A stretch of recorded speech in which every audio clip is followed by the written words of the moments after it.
नमस्कार रामभाऊ. मी आता थोडंसं तप करून आलो आहे, पण आईसाहेब आज आपल्याला काय भेटले नाही. सीतामाता भेटली, प्रभू रामचंद्र भेटले, लक्ष्मण भेटले, अतिशय सुंदर सर्व, आणि स्वतः श्रीकृष्ण प्रभू ज्यांचा आपल्याला ध्यास लागला आहे, पहिले इथे प्रगट झाले, मग मंदिरात प्रगट झाले. तर अशी ही खास लीला होती आजची. बरोबर, म्हणजे याला आपण सुदर्शन लीला म्हणतो. आणि आपण घरामध्ये कसं ह्या साईडला खूप प्रकाश केला आहे. आता इकडे शिवलिंग वगैरे आहे, सती माता आहे किंवा मेलडी माता प्रत्यक्ष जेवण खाते, तो भाग आहे. बरोबर. पण माझं कसं आहे रामभाऊ, मी आता जंगलात वगैरे तपस्याला जाणार नाही आहे. बरोबर.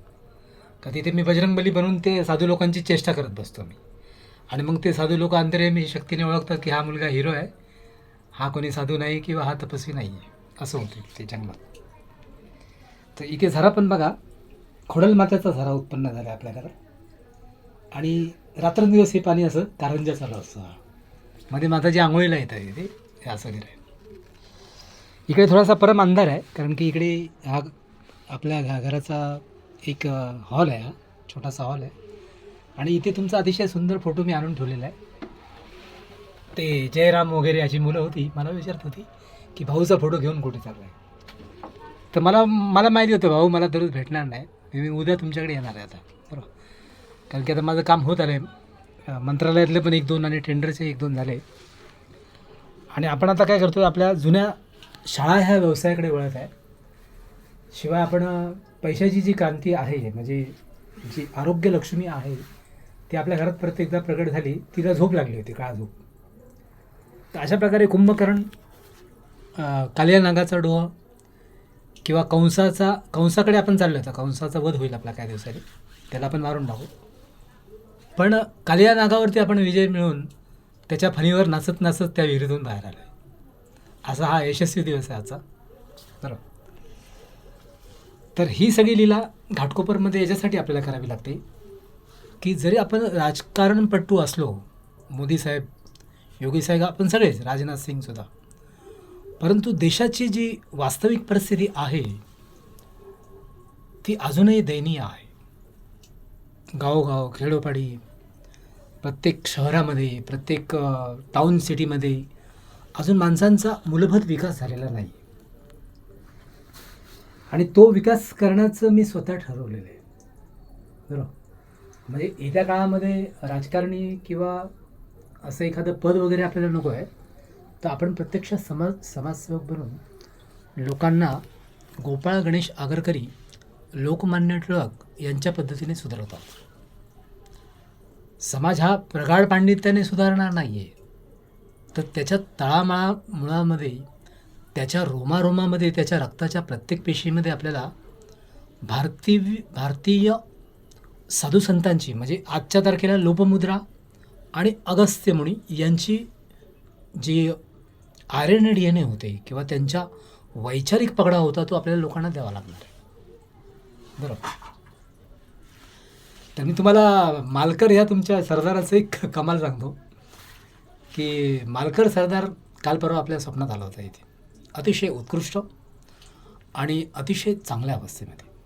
बरोबर. आणि आपल्याला काय रामभाऊ असलं म्हणजे सगळं जग मिळाल्यासारखं आहे. बरोबर. दिगंबर भाऊ यांच्या गावाला होतो मी, आचरा ह्या गावात होतो, गेली 20 दिवस होतो. आणि त्या 20 दिवसामध्ये मला जी ममता मिळाली, जे मायेची ऊब मिळाली, त्याबद्दल मी दिगंबर भाऊ आणि त्यांच्या परिवाराचा खूप आभारी आहे. विशेष करून माझे पप्पा अभिमन्यू यांचा मी अधिकारी खूप आभारी आहे. कारण की ते माया, ते वात्सल्य फक्त आचरा आणि मालवण ह्या गावाकडेच मिळतं. बाकी ते माझ्या नाशिकमध्ये नाही आहे, तुमच्या लातूरमध्ये नाही आहे, आणि पृथ्वीच्या पाठीवरती असं एकही गाव नाही की जिथे ते मंदिर आहे रामेश्वराचं, ती माया आपल्याला मिळाली. तर व्यायाम पण भरपूर झाला, बलाढ्य एखादा मिलिटरी मॅनसारखा. आता फक्त तपस्या या घरात होत नाही आहे, कारण की इथे जे दोष आहेत ते लोकांच्या कल्याणासाठी आपल्या घरात आले, आणि ते लोकांचं चांगलं करता करता आपल्याला इथे एक वेगळीच अवस्था प्राप्त झाली या घरामध्ये. तर ती अवस्था तुम्हाला काही दिवसांनी नवनाथांच्या विद्येने दूर होईल आणि आपण कुबेर किंवा अनंत अंबानी, अडाणी किंवा जगातील अतिशय श्रीमंत माणसामध्ये माझा नंबर असेल रामभाऊ. जे मी बोलतो ते करून दाखवतो. Okay, that's all. This is a Sharad Katare over from Ghatkopar east. Okay, आता जास्त बोलण्याची मुभा नाही आहे, कारण की शेरावलीचं पण कसं असं, जर तपस्या जास्त झाली ताई बोलून देत नाही मला. आणि समोर माझ्या बसलेले आहेत आता राष्ट्रसंत जनार्दनगिरी बाबा. त्यांचंही तसंच आहे की जास्त बोलू नये, बरोबर. आणि आपण आपल्या वाकलहरीने कसे मुलांना घडू शकतो, समाजाला आपण घडू शकतो, पण आपल्याला प्रवचन करायला मनाई केलेली आता. मग ते जनार्दनगिरी बापा, सीताराम बापा हे जे संत आहेत ते माझी काय परीक्षा घेतात तेच मला समजत, बरोबर. आणि हे एकदा जे जलाराम बाप्पांचं मंदिर आपण ट्रान्सपोर्ट केलं तिकडे दत्तमाऊलीकडे वळवलं, तिथील एका साधूने मला सांगितलं होतं की हा मुलगा महात्मा आहे. तर मी बोललो, मी एवढ्या लहानपणी कसा काय महात्मा बनेल, मी तर शाळेत जातो आता, बरोबर. आणि त्या दिवशी आपण शून्य होतो रामभाऊ, आपल्याकडे काहीच नव्हतं, आपल्या दोघांकडे काहीच नव्हतं. होतं फक्त दिगंबर भाऊंकडे होतं. कार होती, वेलकममध्ये जेवण घालण्याची पात्रता होती त्यांची. आणि त्या दिगंबर भाऊंच्या चरणसेवेसाठी मी 2-4 ठिकाणी हॉटेल चालू करत आहे. ते कदाचित शिवसागरच्या खालच्या थराची हॉटेल आहेत ती. ढाबा किंवा छोट्या छोट्या असं म्हणजे लहान मुलांना जेवण देणे, शाळेतल्या मुलांना जेवण देणे, ज्या गरजू मुलांना जेवण भेटत नाही, अशी एक उत्क्रांती मी तिकडे बऱ्याच गावांकडे करत आहे, बरोबर. तर ही सेवा मी रुजू केली आता, कारण की मुलं माझ्याकडे गावाकडे काय मागतात, पेन्सिल मागतात, ते खोडरबर मागतात, वह्या पुस्तकं मागतात, ते शाळेचा गणवेश मागतात.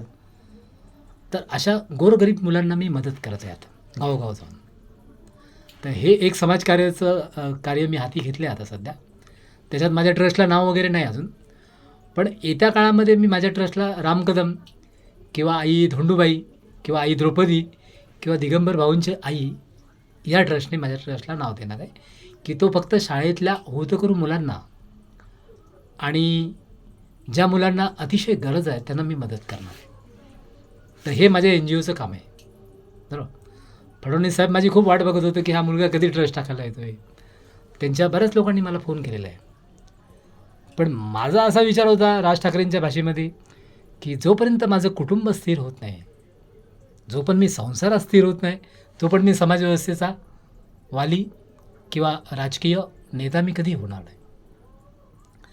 कारण की नागरिकशास्त्राच्या धड्यामध्ये आपल्याला बऱ्याचशा नागरिक शिक्षकांनी शिकवलेलं आहे की ज्याचा घर कुटुंब व्यवस्थित, तो परिवार व्यवस्थित, तो समाज व्यवस्था सांभाळू शकतो, तो नगर सांभाळू शकतो, तो मग आमदार खासदार बनू शकतो, बरोबर. आणि आजच्या मितीला आपल्याला हे जागतिक व्हिडिओ बनवण्याचं कारण एवढंच आहे, हे इंग्लिशमध्ये पण कन्वर्ट होईल थोड्या वेळाने, की माणसाचा जो समतोल बिघडला आहे, निसर्गाचा जो समतोल बिघडला आहे. ह्या वर्षी मी जंगलामध्ये किंवा तपस्या करताना प्रभू बजरंगबलीच्या इथून वटहुकूम सोडले होते. आई वर्षाराणी, अमृता वर्षाधारा, इंद्रदेव यांना मी हुकूम सोडले होते की मंद मंद वर्षा करा. पण त्यांनी 2 दिवस मंद वर्षा केली. मग घणाघाती पाऊस का पडत आहे? किंवा ब्रह्मदेवाच्या एका चैतन्याकडे असा घोर पाऊस पाडण्याची जी काही यंत्रणा चालू झालेली आहे, ती आपल्याला कुठेतरी कंट्रोलमध्ये आणणं गरजेचं आहे, बरोबर. म्हणजे तापमान तर वाढलं आहे, ग्लोबल वॉर्मिंग वाढली, ग्लेशियर्स आणि हिमनग मला तिकडे तपस्याला बोलवत आहेत कैलास पर्वताकडे. पण असा सुंदर आणि मोहक जो शहराचा भाग आहे, तो सोडून मला परमतपस्वी बनता येत नाही रामभाऊ. कारण की आपण इथे घोर समाधी पण लावली ती 1.5 दिवस. त्या घोर समाधीमध्ये आपल्याला फक्त गावचं चैतन्य दिसत आहे, आपल्या पूर्वजांचं काहीतरी गावातील प्रॉब्लेम्स दिसत आहेत. म्हणजे आपल्याला घोर समाधीकडे किंवा संत जनार्दनगिरी बाबांच्या, गगनगिरी महाराजांच्या रस्त्याने आपल्याला जाता येत नाही, बरोबर. आणि ह्या घराचं दुर्दैव आहे रामभाऊ, की ह्या ज्या 2 काळ्या लाद्या आहेत ना, इथे वासना ड्युटी आपल्याला घेरते आल्याला. आणि वास्तविक आपण चुकीच्या माणसाच्या हातून जीवन खाल्लेलं असतं. मग आपल्याला गावाकडे तर आपण सुखी आणि समृद्ध मुलगा राहतो, अतिशय सुंदर आणि प्रतिभाशील मुलगा राहतो गावाकडे, आणि तिथे सुशील आणि अतिशय शीलवान मुलगा असतो पण गावाला. मग इथे आल्यावर या घरात असं का होतं? याचं कारण आपल्याला मृत्तिकाच्या स्वरूपात सापडलं.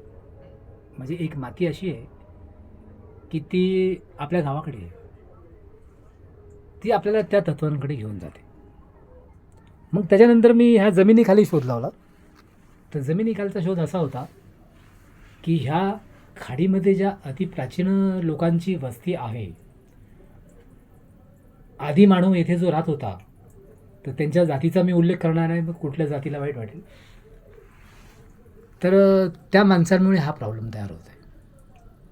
ओके, म्हणजे ते माणसांचे 500 ते 700 वर्षाचे जे असंतृप्त आत्मे आहेत, ते ह्या ठिकाणी ह्या मुंबईमध्ये अशा घटना करून बरोबर.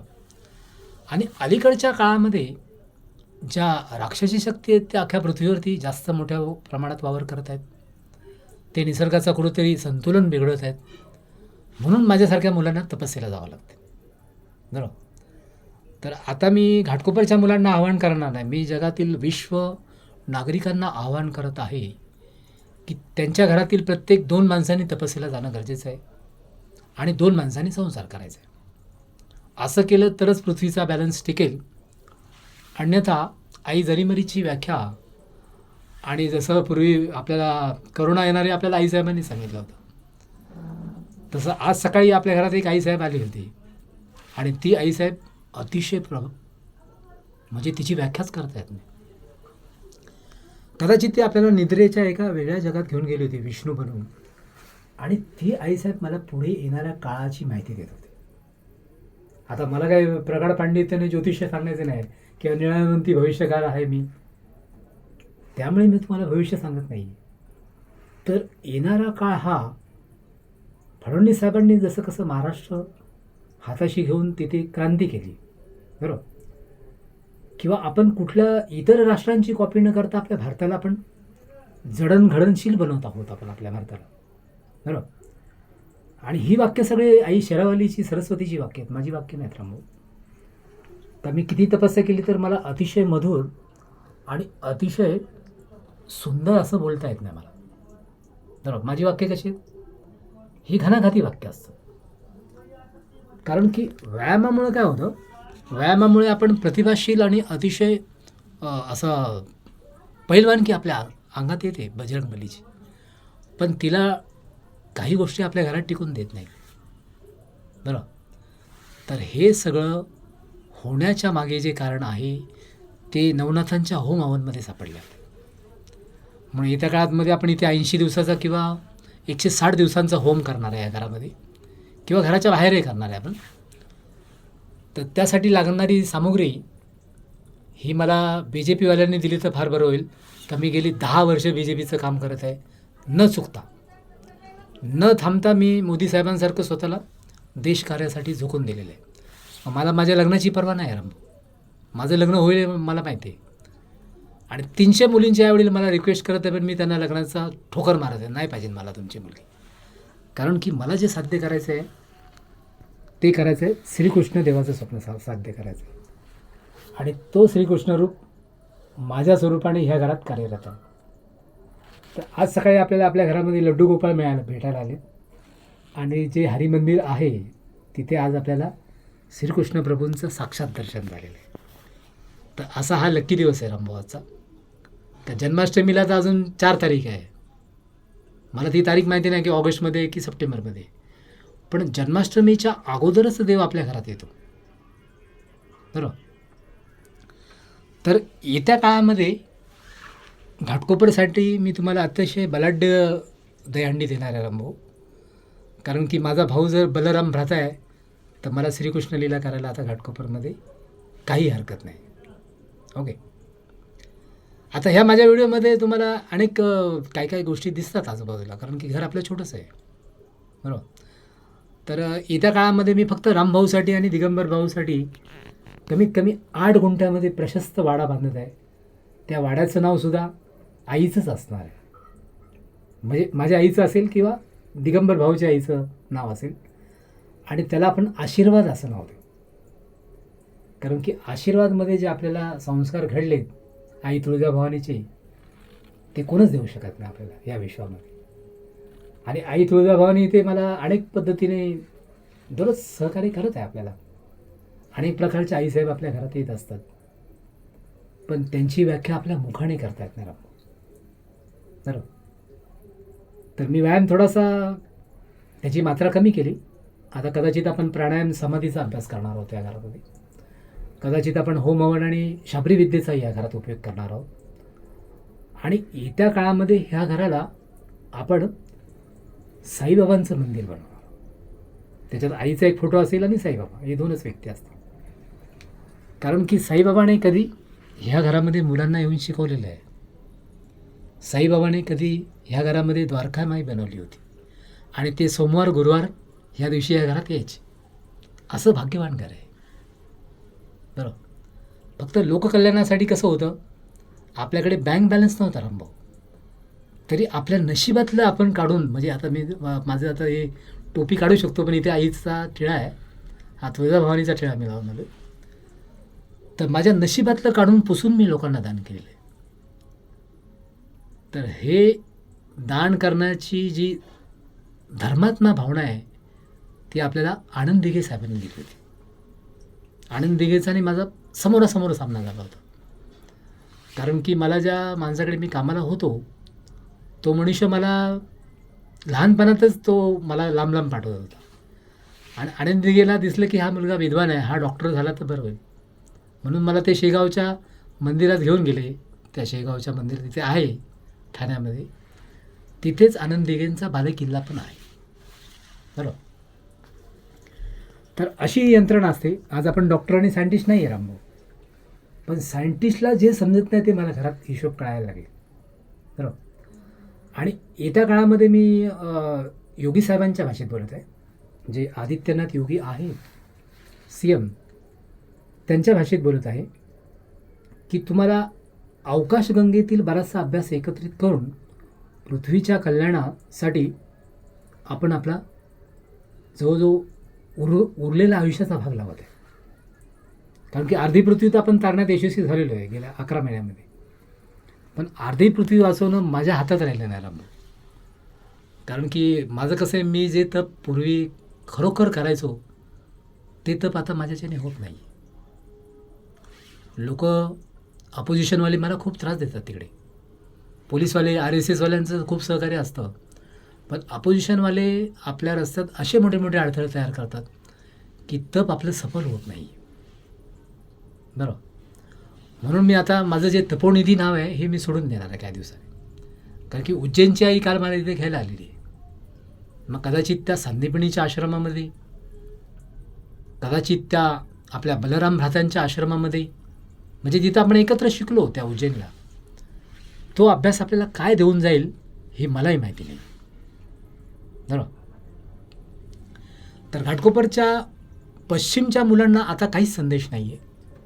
फक्त त्यांनी असं करावं की जोपर्यंत रामभाऊंचा तो एकच तत्वाचा आणि शिवरायांचा बाणा आहे, तोपर्यंत घाटकोपर हे शिवाजी महाराजांच्याच तत्वाने चालू द्या.